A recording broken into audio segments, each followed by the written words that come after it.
Ok, amigos y compañeros de el medio, en el día de hoy vamos a hablar sobre el metabolismo de proteínas. Espero que sea de mucha utilidad para lo que sea que necesiten, ¿no? Presentar un parcial o lo que sea que necesiten. Bueno, entonces vamos a hablar sobre las proteínas y su metabolismo en el cuerpo humano principalmente. Entonces, bueno, las proteínas, digamos, la podemos obtener básicamente de dos fuentes, una fuente vegetal y una fuente animal, ¿no? Que son en general las proteínas alimentarias, como las que aparecen aquí al lado izquierdo. Entonces, las fuentes vegetales, pues son todo lo que son granos, verduras, legumbres, y pues las proteínas alimentarias pues son generalmente las carnes de los distintos animales que nosotros consumimos: pollo, pescado, camarones, etcétera. Todo eso son proteínas. Además de eso, también podemos tener proteínas animales que no necesariamente sean carnes, como lo son el huevo, el queso, etcétera, etcétera. Listo. Entonces, dentro de las proteínas que nosotros consumimos, existe también los llamados aminoácidos. ¿Mm? Estos aminoácidos se pueden clasificar como aminoácidos esenciales y no esenciales. Esenciales son aquellos que necesariamente tenemos que obtener de nuestros alimentos, y los no esenciales son aquellos que, sin consumir los alimentos, el cuerpo puede de algún modo sintetizarlos, ¿sí? Digamos que se puede hablar de cierta calidad biológica de los alimentos, como vemos aquí, ¿sí? Entonces, digamos que la calidad va a depender del contenido de aminoácidos que estos alimentos tengan, ya que, digamos, si bien un tipo de alimento puede ser muy rico en ciertos aminoácidos, puede ser deficiente en otros. Entonces, esta situación, que se presenta muy a menudo, como podemos ver en el cuadro, es lo que hace necesario que nosotros comamos de manera balanceada. Por ejemplo, si vamos a comer verduras, estas verduras deben ser variadas, no solamente un tipo de verdura en particular, sino varios, ya que algunas tendrán algunos aminoácidos y otras tendrán otros. Y pues generalmente las carnes tienen el mayor tipo de aminoácidos que nosotros pudiéramos consumir. Listo. Bueno, según la OMS, que es la Organización Mundial de la Salud, y la FOA, que es la Organización de Alimentos Americana o algo así, la cantidad diaria de proteína que nosotros debamos consumir depende de estos factores, ¿no? De la edad que tengamos, del estado de ejercitación y del estado de gestación y lactancia para mujeres, ¿no? Ya, pues los hombres, pues por obvias razones, no tenemos que preocuparnos de eso. Entonces, el cuadro que vemos a la derecha es algunas de las características que observan los nutricionistas en las distintas proteínas. El índice químico, que son los miligramos de aminoácido limitante en una proteína por los miligramos del mismo aminoácido en un gramo de proteína de referencia. eh, la digestibilidad aparente, el valor biológico, la utilización neta de proteína y la relación de eficacia proteica, ¿no? Entonces, son temas como que cuánto peso gano con la cantidad de proteína que consumí, qué tanto de esa proteína realmente utilicé, y todos esos temas, ¿no? Entonces, básicamente esos son son como unos índices de ver para estudiar qué alimentos son más nutritivos que otros, ¿no? Entonces, eso, pero no hago mucho hincapié en esto porque no es como tal el tema del que vamos a tratar, sino más bien es como una introducción, ¿no? Lo de nosotros es como tal el metabolismo de lípidos. Entonces, bueno, entonces esta parte es importante. La digo ahora al principio, pero vamos a ir viendo que a través de todo, al final después de todo el metabolismo, tenemos que regresar a ella, que es el balance nitrogenado, ¿no? El balance nitrogenado pues se puede entender de manera simple como la relación, ¿no? En este caso matemática, que es una diferencia entre el nitrógeno que nosotros ingerimos y el nitrógeno que eliminamos. El nitrógeno que ingerimos pues siempre es de forma de proteínas, ¿no? Y el que perdemos puede ser a través de la urea, a través de la piel, del sudor, de más de una vía que tiene el cuerpo para eliminar, digamos, el nitrógeno que consumimos por medio de las proteínas. Entonces, básicamente eso. Bueno, las proteínas, la digestión de las proteínas puede ser de proteínas exógenas o endógenas. Vamos a referirnos a proteínas exógenas, aquellas que son provenientes de la dieta, es decir, que no las comemos, no las tragamos y pasan por toda nuestra digestión, estómago, intestino y todo eso. Las endógenas son aquellas proteínas que ya están dentro del cuerpo, es decir, que no han atravesado un proceso de digestión. ¿Sí? Si por ejemplo usted tiene alguna proteína tisular que por alguna razón el cuerpo considera que ya debe ser degradada, entonces esa proteína tendrá un metabolismo distinto a una proteína que usted consumió, digamos, de manera a una proteína que usted consumió en el alimento. Una proteína que ya está dentro de su cuerpo tendrá un proceso diferente de degradación al que tiene una proteína que usted consume en el alimento. Pero como podemos ver ahí, la finalidad de ambas proteínas o el punto final al que van a llegar va a ser hasta un aminoácido, que es, digamos, la partícula o la molécula elemental por la cual a la cual llega el metabolismo de proteínas, ¿no? Bueno, entonces es importante aclarar que una vez degradados hasta aminoácidos, todo ese proceso de digestión o de degradación para llegar a aminoácidos, ya sea de proteínas endógenas o exógenas, debemos tener en cuenta que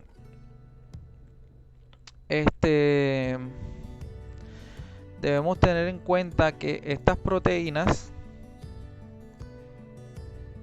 ahí se me olvida, que de manera general, cuando hablemos de degradación de proteínas, estaremos hablando del catabolismo de proteínas, ¿no? Sabemos que el metabolismo se divide en catabolismo y anabolismo, y que la parte catabólica pertenece a la degradación de la macromolécula que se está hablando. En este caso, nuestra macromolécula son las proteínas. Entonces, los aminoácidos, una vez degradados, pueden ir a la síntesis de nuevas proteínas como aminoácidos, tal y como están. Pueden ser separados en grupo amino o su esqueleto carbonado. Y pues el grupo amino irá a otros metabolismos distintos, y el esqueleto carbonado también podrá ir a otros metabolismos distintos. Entonces se puede aprovechar tal cual como aminoácido, se puede aprovechar el grupo amino y se puede aprovechar el esqueleto carbonado del aminoácido. Entonces, importante eso. Bueno, llegamos ya como tal a los órganos implicados en la digestión de proteínas. Bueno, aquí están todos, pero entonces nosotros vamos a empezar a describir el proceso de digestión, pero de proteínas exógenas, ¿listo? De aquellas que obtenemos del alimento. Entonces, lo primero que hacemos es comérnoslas, ¿no? Meterlas a nuestra boca. Y si bien en este punto en la boca no hay ninguna enzima que esté, digamos, creada en el cuerpo para empezar la degradación química en la boca, las proteínas sí sienten o sí sufren cierta degradación. ¿Por qué hago énfasis en la palabra química? Porque las enzimas hacen una degradación química. Entonces, esta degradación que sufre en la boca las proteínas no la sufren solo las proteínas, sino todos los alimentos, lípidos, incluso glúcidos, a pesar de que los glúcidos también sí tienen enzimas en boca que hacen su degradación, y sí hay degradación química en boca de glúcidos. Sin embargo, también sufren esta otra degradación a la que me refiero, y esa degradación es una degradación mecánica, es decir, el movimiento mecánico de mi boca, la fuerza que yo imprimo con mis dientes sobre los alimentos, buscan degradar a un tamaño de partícula mucho menor que el que pues yo ingiero, ¿no? O sea, si yo me meto un trozo de carne de un tamaño, al morderla lo que hago es tratar de reducir el tamaño de esa carne. ¿Con qué finalidad hacemos esto nosotros? Bueno, sí, pues para tragar y todo, pero en términos bioquímicos, esto ayuda a que cuando lleguen al estómago los alimentos, las enzimas que van a atacar esos alimentos tengan mayor superficie de acción, incluyendo también el ácido o los ácidos que podemos utilizar en nuestro estómago para degradar estos alimentos también tengan una mayor superficie de acción. Es por esto que nosotros hacemos esta degradación mecánica en la boca. ¿Listo? Entonces, luego de que ya masticamos y tragamos, pues entonces llegamos al estómago, ¿no? En el estómago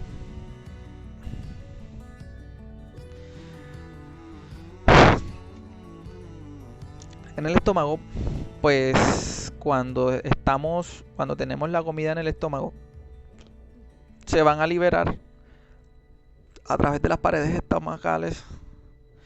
A través de las paredes estomacales se van a liberar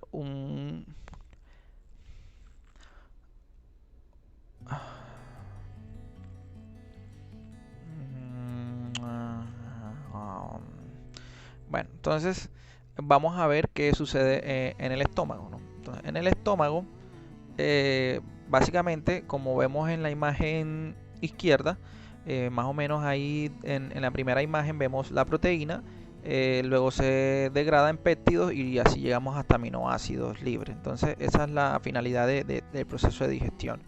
Entonces, en ese orden de ideas, cuando estamos en el estómago, lo que sucede o la primera etapa de digestión con la que se encuentran las proteínas es que a través de una hormona llamada gastrina que viaja al cerebro y el estómago recibe un mensaje de vuelta, y esta gastrina lo que hace es enviar el mensaje de que hay alimentos en el estómago y que pues tienen que ser degradados. Entonces, con base en eso, el cerebro envía una respuesta que activa también a través de la gastrina, activa unas células que están ubicadas en las paredes del estómago que se llaman oxantinas.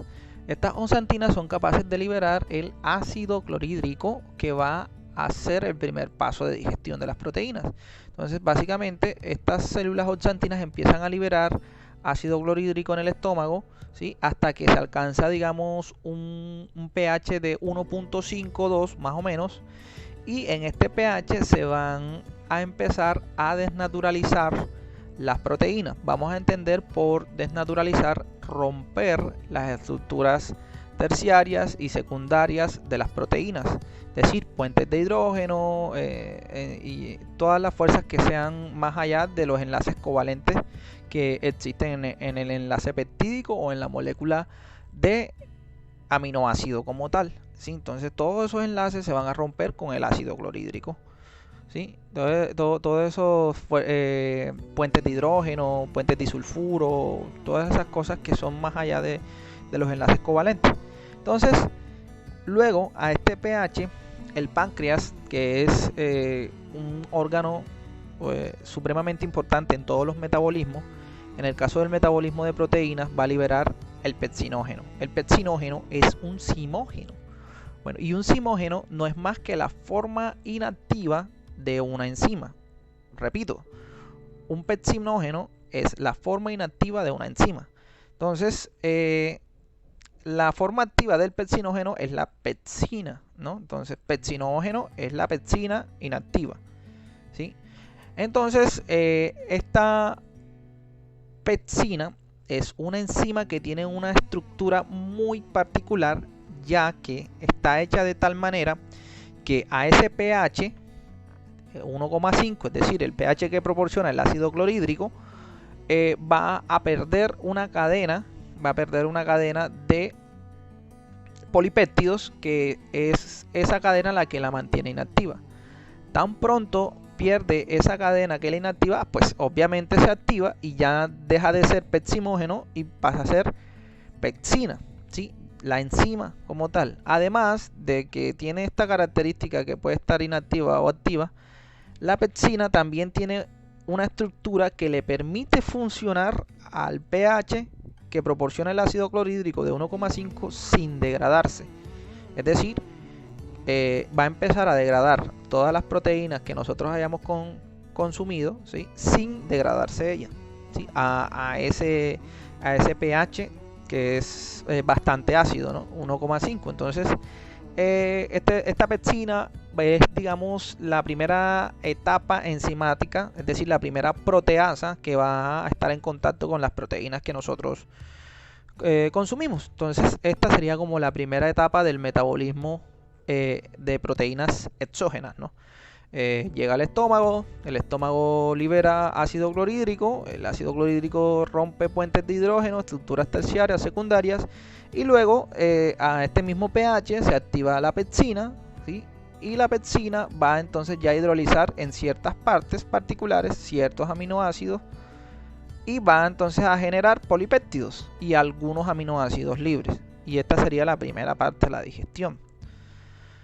Entonces aquí podemos ver más detalladamente el rompimiento de la cadena. Vemos que de la manera del lado izquierdo está el pepsinógeno inactivo y del lado izquierdo está la pepsina, que es toda la proteína o la enzima sin ese pedazo de aminoácidos que cumplen función de inactivarlo. ¿Listo? Entonces eso, ahí como para que se vea más claramente.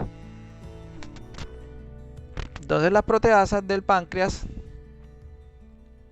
son aquel conjunto de enzimas que van a continuar con el proceso de digestión de las proteínas. O sea, la primera que se libera, la libera el páncreas, sí es cierto, pero no es la única. Pues a continuación ya hablaré de algunas otras enzimas, proteasas en particular, que van a continuar el proceso de degradación de las proteínas, y ahí vemos, digamos, una señalización de las partes del páncreas y pues cómo son los conductos del cual va a viajar esas proteasas hacia donde se necesitan, en este caso que sería el estómago o el duodeno o yeyuno del intestino delgado. ¿Listo? Entonces aquí están las otras protagonistas. Entonces del lado izquierdo en rojo tenemos el nombre de las proteínas, o bueno, de las enzimas sin activarse, o sea, de manera inactiva. Y del lado derecho en verde tenemos las proteínas activas. Entonces todos son zimógenos, ¿no? En general. Pero entonces para la tripsina, que es la forma activa, está el tripsinógeno, el quimiotripsinógeno, que es de la quimiotripsina, el procarboxilpeptidasas, de carboxilpeptidasas, y el prolactasa, de la elastasa. Entonces, como dice ahí, zimógenos inactivos, enzimas activas. ¿Listo? Entonces, importante, hablando aquí, estas son las otras enzimas que van a continuar el proceso de digestión ya luego de que se dio el primer proceso de digestión en el estómago con la pepsina. Y cuando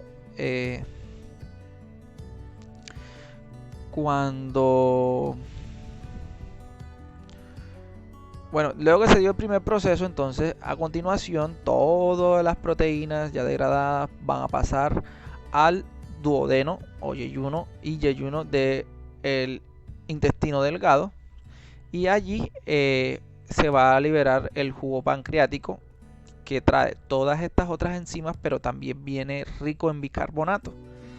El bicarbonato tiene la función de neutralizar el pH, es decir, ya lo va a pasar de 1.5 a 7 punto algo, ligeramente alcalino, ¿no? Entonces, ¿por qué? Porque estas enzimas no trabajan a un pH ácido. Estas sí se podrían desnaturalizar en ese pH, por lo que es necesario neutralizarlo, y eso se logra con el suministro de bicarbonato que envía el páncreas. Entonces, importante. Entonces, la tripsina es otro de las enzimas que juega un papel importante en en la degradación de proteínas, pero la tripsina, además de ser otra de las que hidroliza el enlace peptídico, también tiene la función de ser activadora de las otras. Es decir, la primera que se activa es la tripsina y luego la tripsina funciona como agente activador de las otras enzimas. Por eso es importante. Además de eso, la tripsina también cumple un papel importante en otros metabolismos. Por ejemplo, en el metabolismo de lípidos activa a la colipasa para que se una a la lipasa y pueda darse el proceso de digestión de lípidos, ¿sí? Entonces, esta tripsina no es solo una enzima que degrada, que hidroliza el enlace peptídico, sino que sirve como enzima que activa otras enzimas, y no solamente en el metabolismo de proteínas, sino en otros metabolismos. Entonces es una enzima bastante importante. Entonces la pepsina, como vemos en el diagrama de arriba, va a cortar enlaces específicamente en los aminoácidos tirosina, fenilalanina y leucina. La tripsina va a cortar enlaces en lisina y arginina. La quimiotripsina va a cortar fenilalanina, tirosina, tripsina, metionina y leucina. Tripsina no, perdón, triptófano. Y la elastasa va a cortar, bueno, cuando digo cortar, entiéndase que es hidrolizar, ¿no? Sino que, uno se hace la imagen como si lo cortaran, pero en realidad lo que sucede es que se hidroliza en alanina, glicina y serina.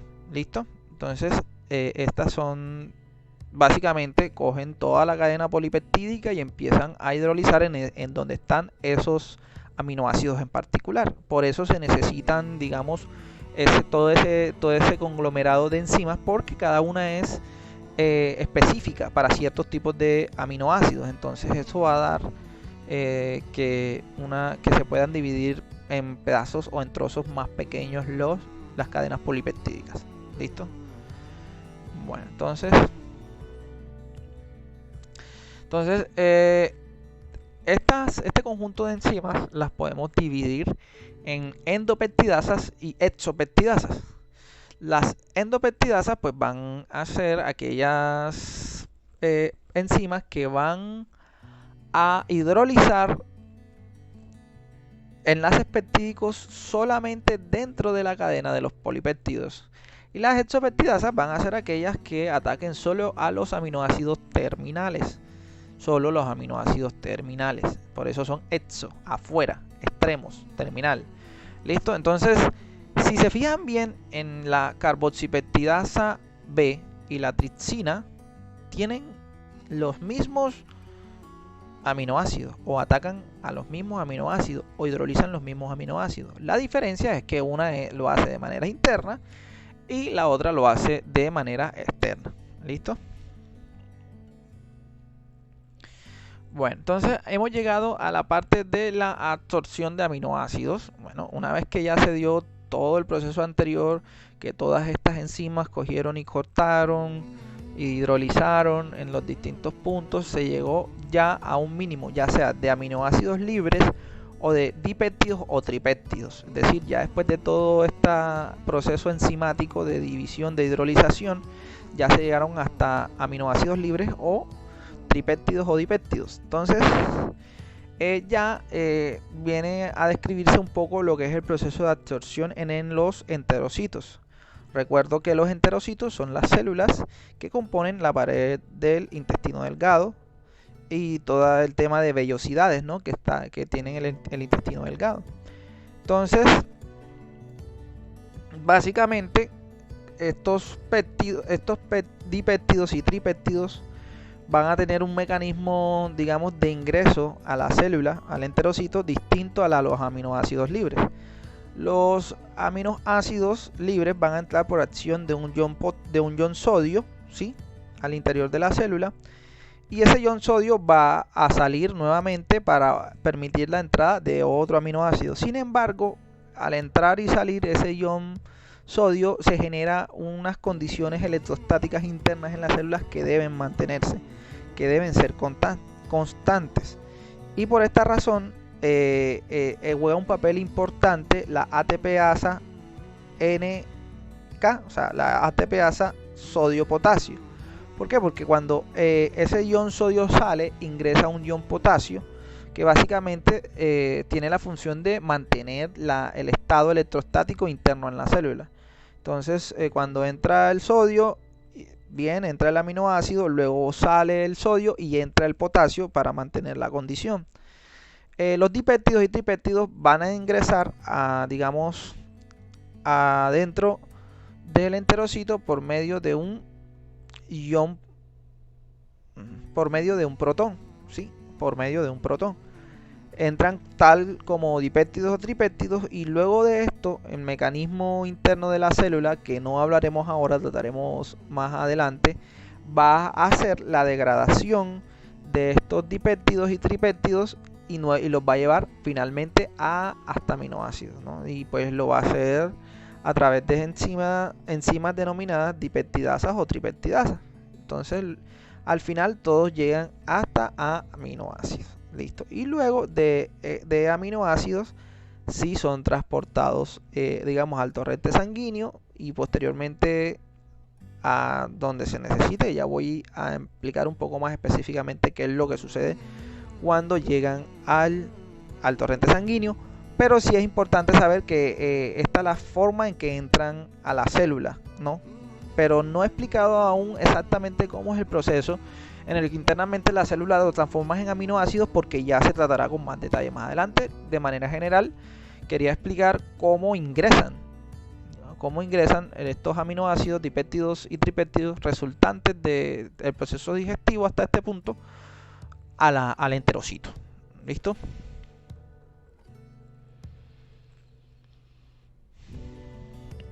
Listo.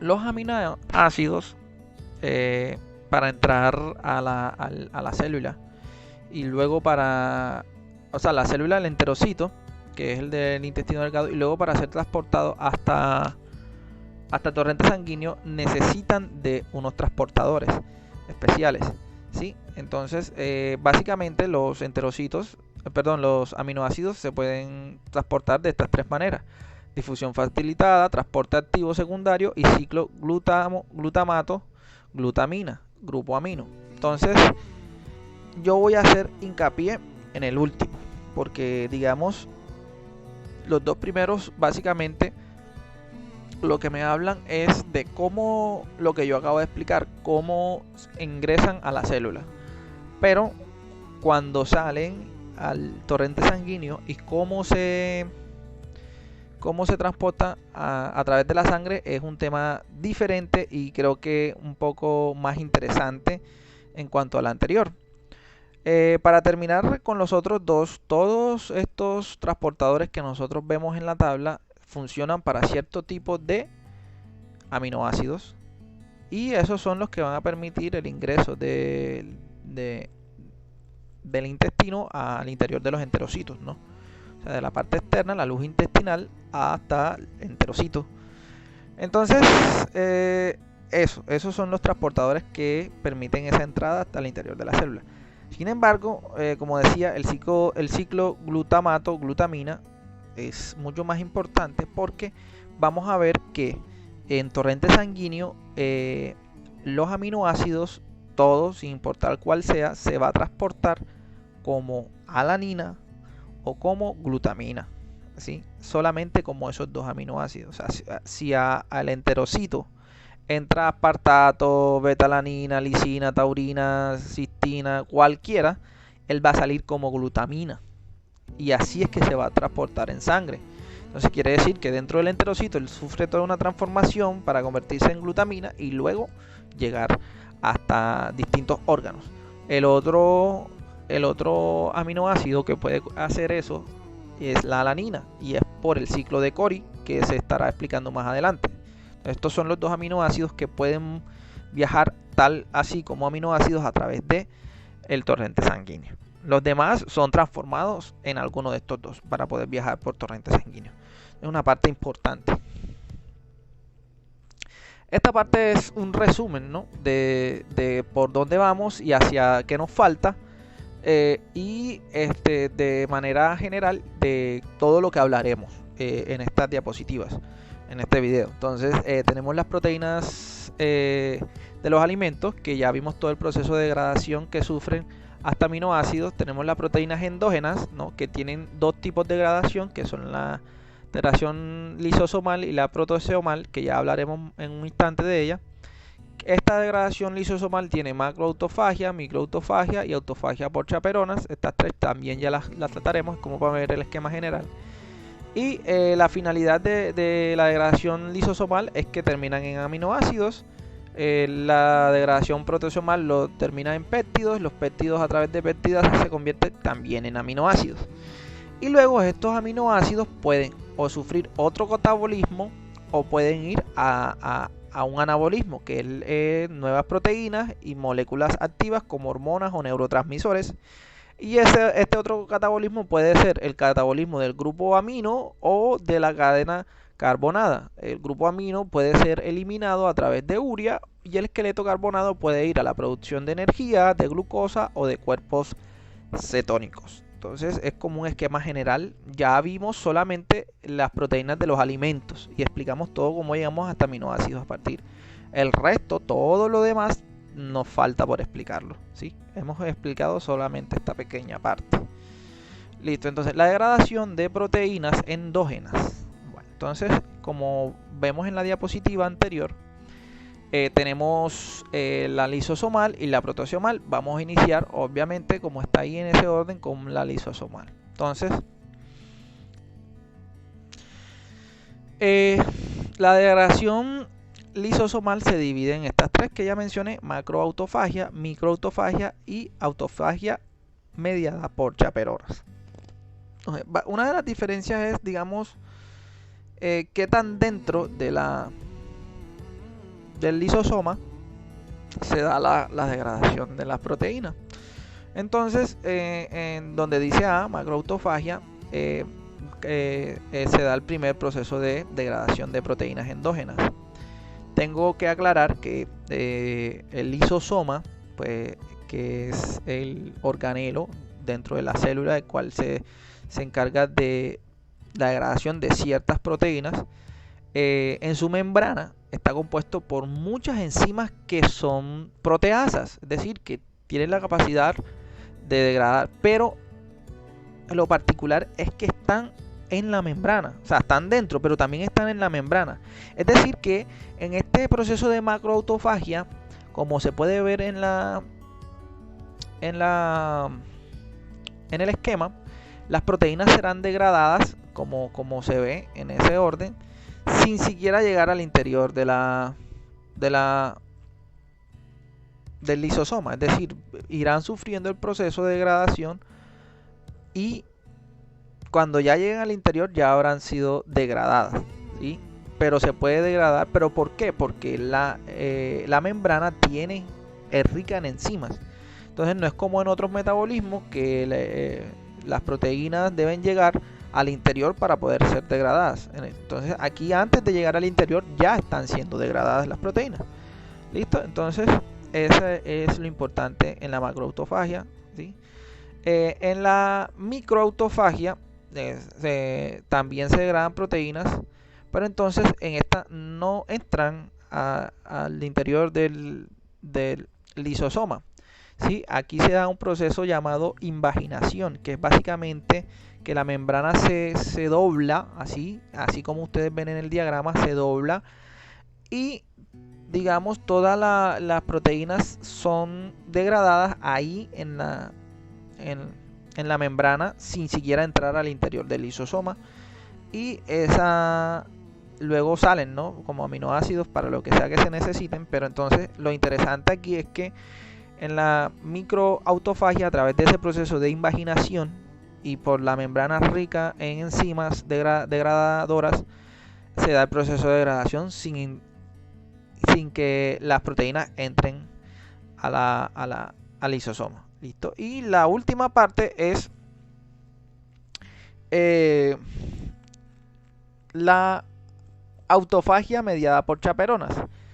Este tipo de autofagia o de degradación es un tipo de fagia es un tipo de autofagia para ciertas proteínas en particular.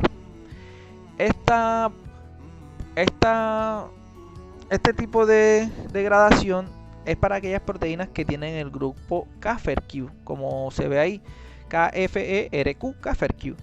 Este KFERQ son un conjunto de aminoácidos específicos que tienen que estar esos aminoácidos específicos en cualquier orden, no importa, pero tienen que ser esos aminoácidos específicos. Si la proteína tiene ese grupo KFERQ, que es un grupo de aminoácidos específicos, entonces ella va a ser marcada y transportada por una chaperona, ¿sí?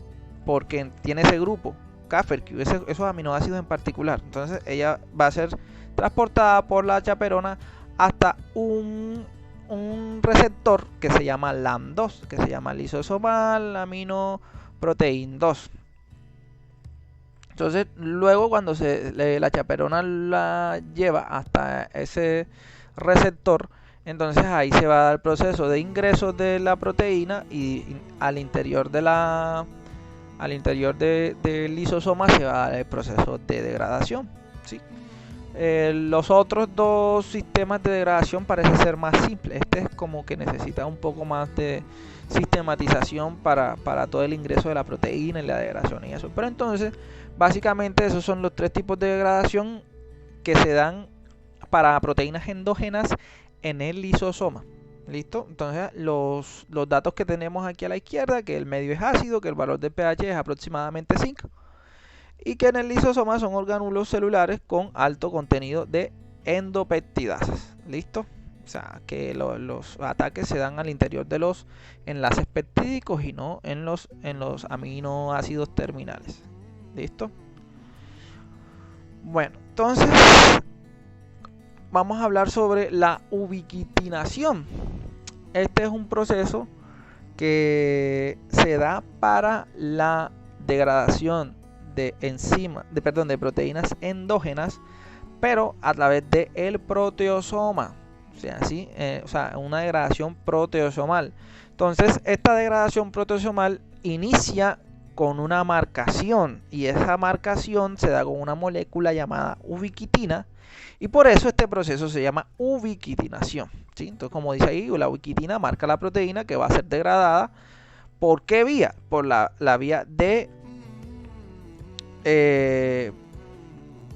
por el proteosoma, ¿no? Entonces ya acabamos de ver lisosoma y proteosoma y cabe aclarar que la vía principal de degradación es la proteosomal, es decir, a través del proteosoma es que la célula va a elegir digerir mayormente las proteínas endógenas. Entonces lo primero que se da es que la proteína, ¿no? Viene una enzima activadora que se une a la ubiquitina. Luego, esa enzima activadora se le une una enzima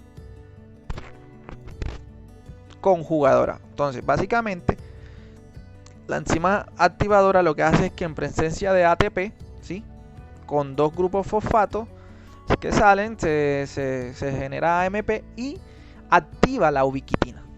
Entonces, luego que ya la ubiquitina está activada, viene una enzima conjugadora, toma la ubiquitina y sale la que la activó, ya la activó.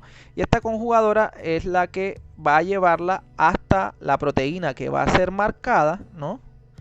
Hasta la proteína que va a ser marcada. Y ahí una tercera enzima, la E3, que es la ligasa, va a hacer el anclaje entre el aminoácido y el grupo de ubiquitina, ¿no? La molécula de ubiquitina que va a quedar marcada.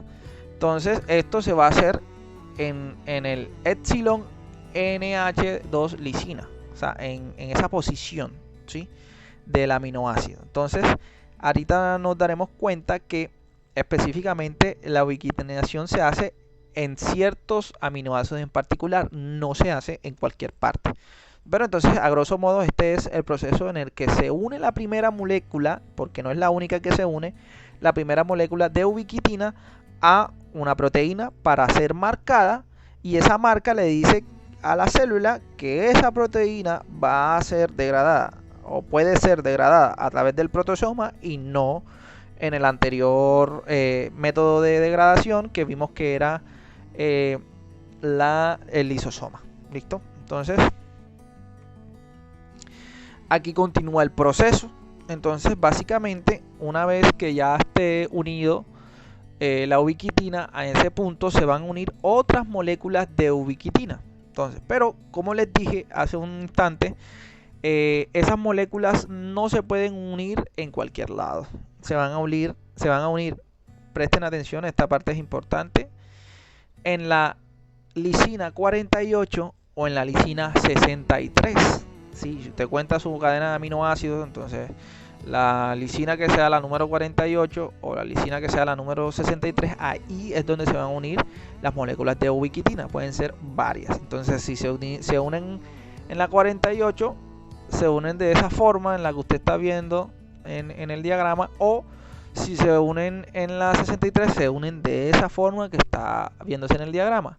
Lo importante de que se una en un lado o en el otro es que si se unen en la lisina 48, es seguro, totalmente seguro, que esa proteína va a ir a ser degradada en el proteasoma. Mientras que si se unen por la lisina 63, pueden pasar dos cosas. Puede que vaya al proteasoma a ser degradada, o puede que se vaya a otro metabolismo. Entonces, importante, ¿no? Porque por la lisina 63 puede sufrir dos vías, mientras que por la lisina 48 solo sufre una.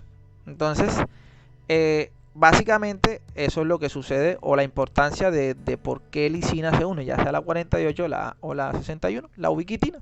Entonces, este que ustedes ven ahí es el proteasoma, ¿no? El proteasoma se compone de, en total, o sea, en su completitud, es el proteasoma 26S. No es el único que existe, pero es el que voy a explicar. Existen varios tipos de proteasomas, pero yo voy a explicar el 26S. Y esto lo podemos dividir a su vez en el complejo regulador 19S, que son básicamente la parte extremo del proteasoma, y el cuerpo central, que es el 20S. Entonces se hacen como esa subdivisión. En el complejo regulador, esa es la función, ¿no? Como tal, regular, ¿sí? Importante porque, digamos, en ese complejo se va a permitir la entrada o no, o se va a determinar si hay actividad catalítica o perdón, actividad enzimática o no, obviamente con el paso de la proteína. Entonces, básicamente esta parte, complejo regulador 19S, es como las puertas, ¿no? Pero entonces, si las puertas están cerradas, pues no entra nada. Si las puertas están abiertas, pues entra. Entonces, digamos, bajo ciertas condiciones, estas puertas saben en qué momento se deben abrir y en qué momento se deben cerrar. Y así es como, digamos, se regula el proceso de degradación en este complejo proteico, o este complejo enzimático, que es el proteasoma, ¿no? Entonces, los anillos alfa, junto con la parte exterior, cumplen de algún modo el proceso de regulación, o son los encargados del proceso de regulación, ya que en los anillos beta, que son los anillos centrales que están en verde, son donde realmente se da la degradación, es decir, la hidrólisis de los enlaces peptídicos. Entonces, en esa parte es realmente donde se da el proceso de degradación. Entonces, de allí que la cubierta, la base y el anillo alfa hacen parte de la regulación del proteasoma. ¿Listo? Bueno, entonces aquí podemos observar un pequeño video, una pequeña imagen de todas las partes que, digamos, que se acaban de mencionar allí en el proteasoma. Y vamos a ver también en un instante cómo sería más o menos el proceso mediante el cual este proteasoma hace el proceso de digestión de una proteína. Entonces, la parte naranja que pueden ver ustedes ahí son las moléculas de ubiquitina. La parte verde pues es la proteína. Ahí está la parte de arriba que se está moviendo, es la parte del complejo. Y la parte central, ahí están los puntos activos donde se están rompiendo los enlaces peptídicos de la proteína. Es decir, entonces lo que va saliendo son los aminoácidos, dipéptidos y tripéptidos, y las moléculas de ubiquitina nuevamente regresan para traer otra proteína. ¿Listo? Bueno, entonces el catabolismo de aminoácidos, vamos a ver, porque este ya es digamos clase aparte. Ya hablamos de el metabolismo de proteínas endógenas y exógenas, y ahora vamos a hablar de el metabolismo de aminoácidos como tal, ¿sí? Cuando hablamos del metabolismo de aminoácidos, tenemos que hablar en particular del grupo amino, ¿no? Del metabolismo del grupo amino de los aminoácidos. ¿Listo? Entonces, según este esquema podemos ver las dos vías, ¿no? Que es una repetición de las dos vías. Entonces, la proteína intracelular, proteína de la dieta, se transforma en aminoácidos. Los esqueletos carbonados se pueden transformar en cetoácidos. Estos cetoácidos ingresan al ciclo de Krebs, se pueden ir a la glucogénesis, a la cetogénesis, o pueden ir a generar dióxido de carbono, agua y ATP, producción de energía. El grupo amino, a través de la transaminación y la desaminación, llegan hasta el ciclo de la urea, y ahí se transforman en urea para ser, digamos, excretada por medio del orín, ¿no? Y así es que se elimina gran parte, o la gran parte de nitrógeno que elimina el cuerpo. ¿Listo? Entonces, como vemos en la parte derecha, ahí está el grupo amino en morado y el esqueleto carbonado en rojo. ¿Listo? Entonces, aquí podemos ver que este es, digamos, el ciclo de Krebs. Después de la glucólisis se genera el piruvato, y el piruvato está en el ciclo de Krebs para generar ATP, etc. Sin embargo, vemos que alrededor del diagrama hay ciertos aminoácidos que pueden ingresar en ese ciclo. La tripsina, treonina, leucina, isoleucina, lisina, fenilalanina, tirosina, valina, metionina, glutamina. Entonces vemos que todos los aminoácidos, entonces cuando digo los aminoácidos no quiere decir que el aminoácido como tal, quiere decir que el esqueleto carbonado de todos esos aminoácidos que vemos alrededor del ciclo pueden entrar en algún momento a formar parte del ciclo de Krebs. Y si se fijan bien, por ejemplo, donde dice donde está la parte de glucosa, ahí debajo está arginina y asparagina, y que su esqueleto carbonado se pueden unir como oxalacetato.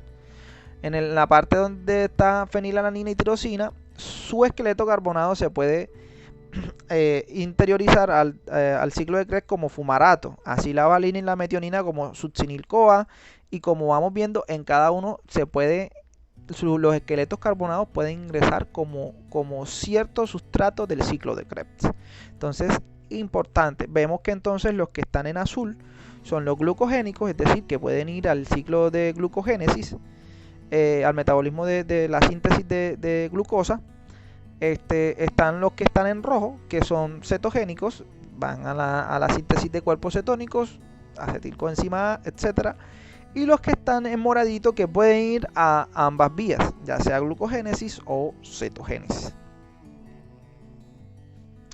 Bueno, dentro de las reacciones que se experimentan los aminoácidos en su metabolismo, específicamente su catabolismo, esta es una de las más importantes, que es la transaminación. ¿Recuerdan cuando estábamos por allá? Yo les decía que para pasar al torrente sanguíneo, todos los aminoácidos deberían ser formados, o deberían ser transformados en, ya fuese alanina o glutamina, que era la forma en que se transportaba en sangre. Entonces, si se fijan bien, este diagrama explica cómo todos los aminoácidos se transforman ya sea en glutamato, glutamina o alanina para poder viajar en sangre. Entonces, todos los aminoácidos sufren el proceso de transaminación, que básicamente es transferir su grupo amino a un esqueleto carbonado para formar otro aminoácido. Entonces, si se fijan bien, en el caso de la alanina, arginina y aspartato, al mezclarse con piruvato,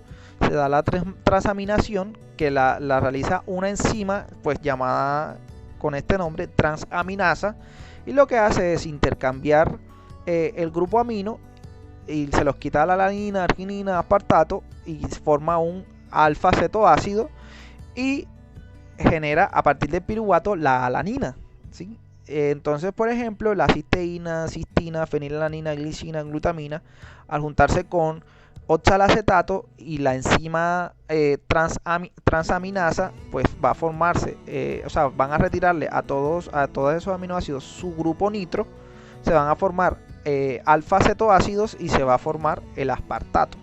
Este aspartato, esta alanina, van a juntarse con otro digamos, alfa cetoácido y, o sea, es decir, les van a quitar, luego a ellos les van a quitar ese grupo amino y van a darse nuevamente una transaminación y se van a formar nuevamente alfa cetoácido y glutamato.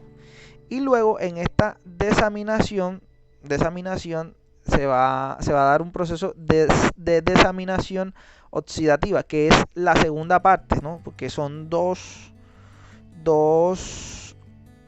reacciones importantes para los aminoácidos, que son la transaminación y la desaminación oxidativa. En ese orden de ideas, entonces la desaminación toma el glutamato y los separa del grupo carbonado y se forma el cetoglutarato, que pues básicamente alfa cetoglutarato es solamente el esqueleto carbonado del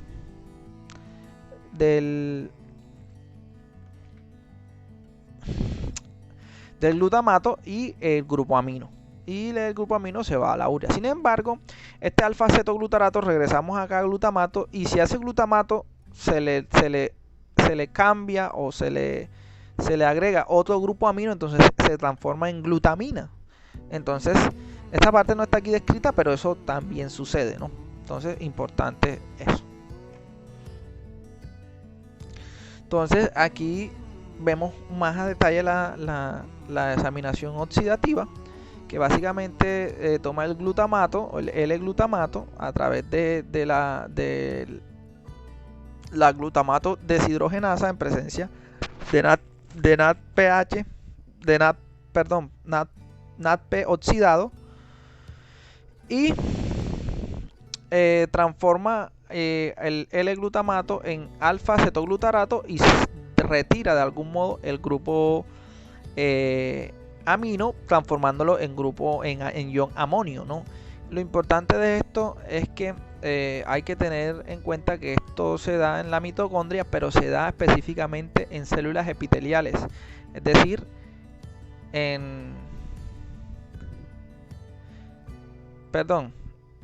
hay que tener en cuenta que esto se da específicamente en células del hígado, es decir, hepáticas, células hepáticas. ¿Por qué? Porque este ion amonio puede transformarse en amoníaco, y el amoníaco es altamente tóxico para el organismo. Y son las células hepáticas aquellas que están, digamos, estructuradas de la manera adecuada para manejar esta sustancia que es supremamente tóxica para el cuerpo. ¿Listo? Bueno, entonces la síntesis de glutamina, que es importante, es como les decía ahorita, es el proceso a través del cual se transportaba en sangre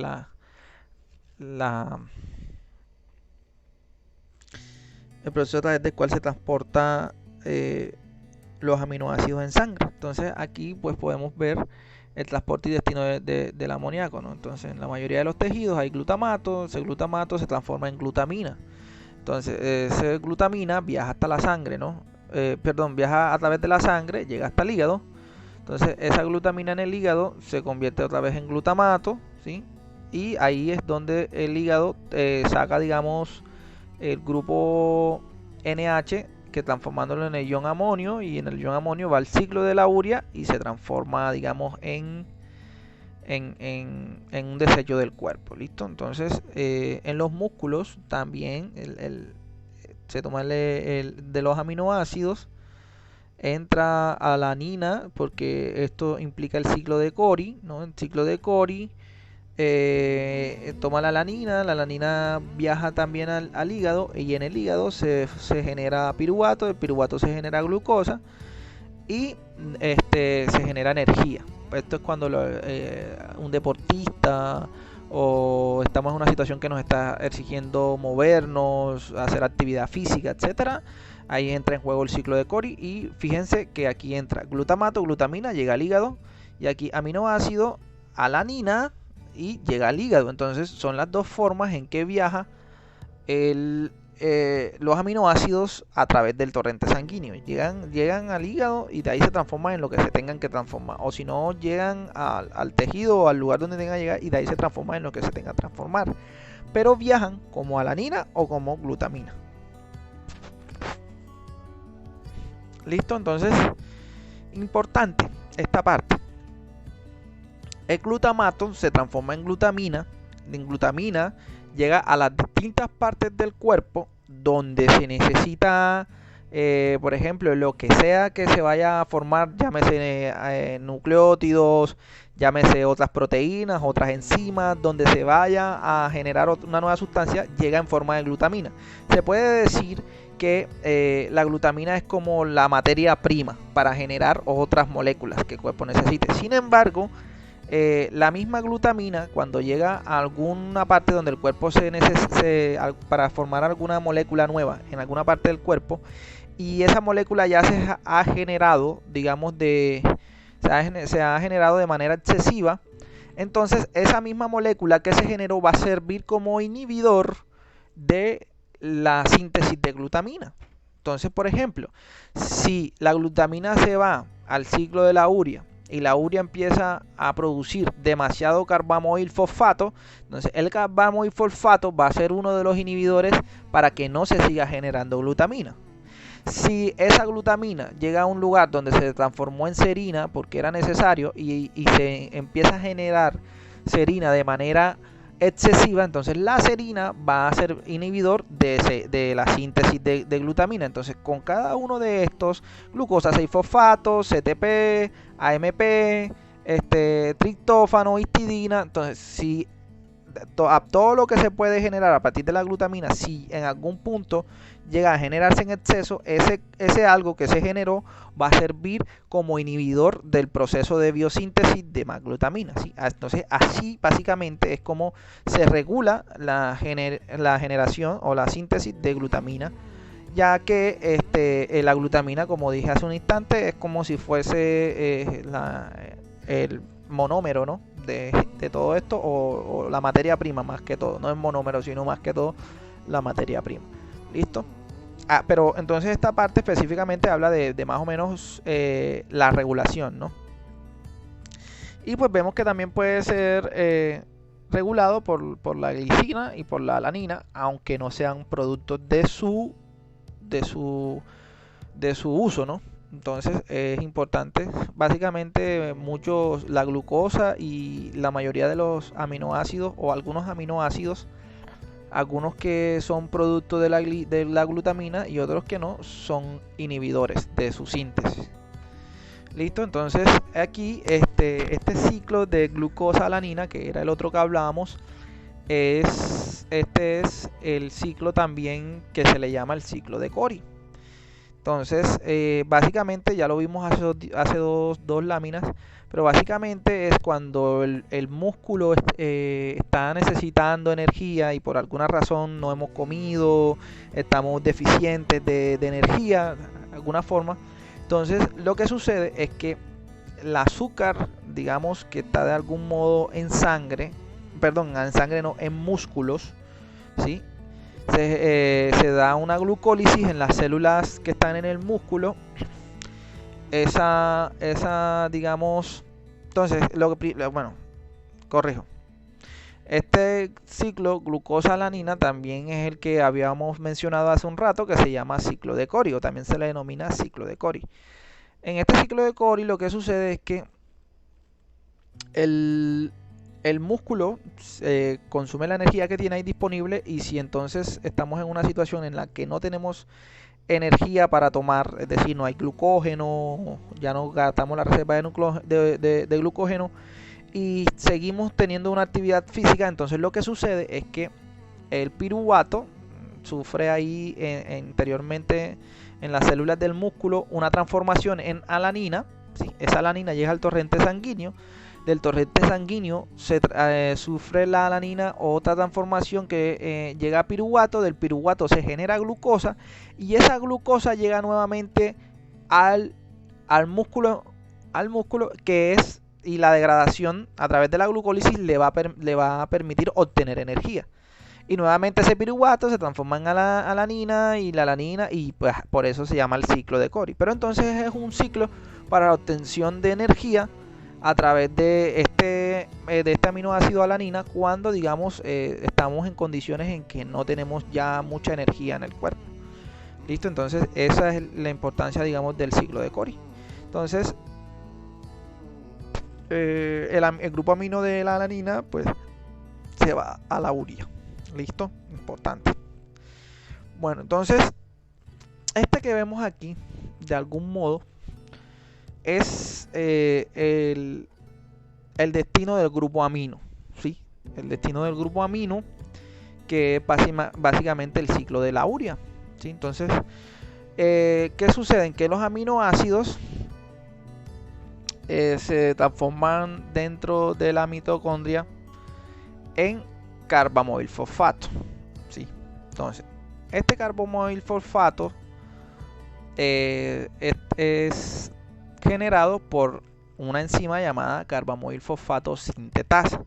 Entonces, esta enzima es la enzima reguladora del ciclo de la urea, ¿sí? Y esta enzima a su vez es regulada por el N-acetilglutarato, y este N-acetilglutamato es regulado por la insulina. ¿Listo? Entonces el N-acetilglutarato que vemos ahí es regulado por la insulina. Entonces la insulina regula N-acetilglutarato y el N-acetilglutarato regula la formación de carbamil fosfato de la enzima, ¿no? De la enzima carbamil fosfato sintetasa, que es la que va a iniciar el ciclo de la urea. Entonces ya antes de haber descrito el ciclo de la urea he dicho que lo regula: insulina, N-acetilglutamato y carbamil fosfato sintetasa.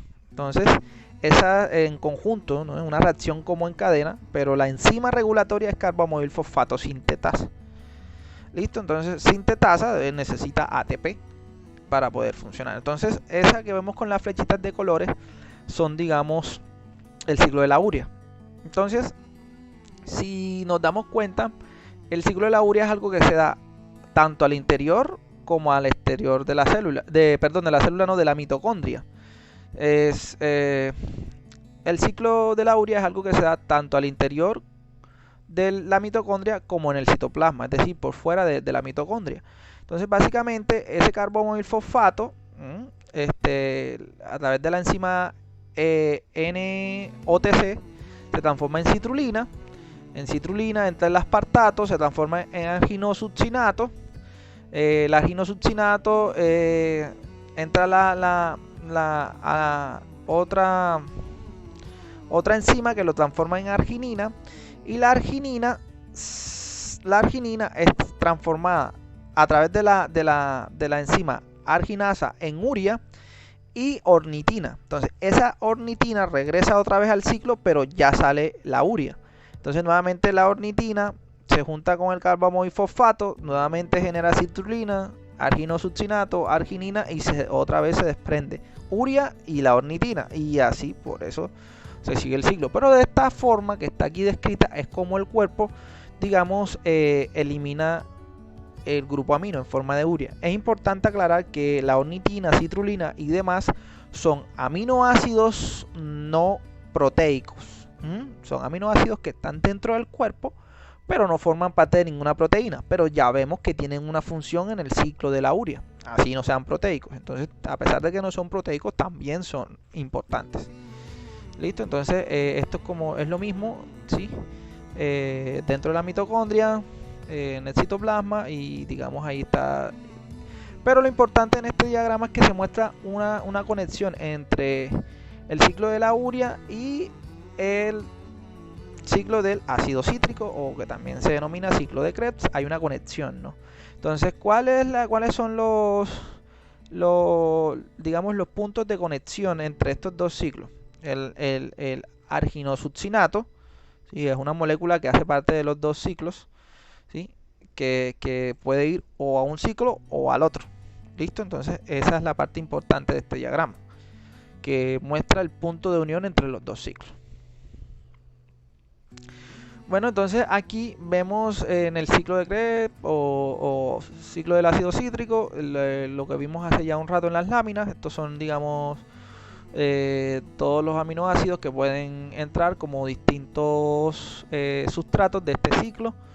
Y en rosado los glucogénicos, en azules los cetogénicos. Nuevamente, terminamos con el resumen, ¿no? Ya hablamos de todo lo que está aquí en rojo. Entonces ya hablamos de todo el resto del proceso que nos quedaba. Entonces, eso es todo, compañeros, compañeras. Espero les haya gustado, espero les sirva. Y nada, que estén muy bien.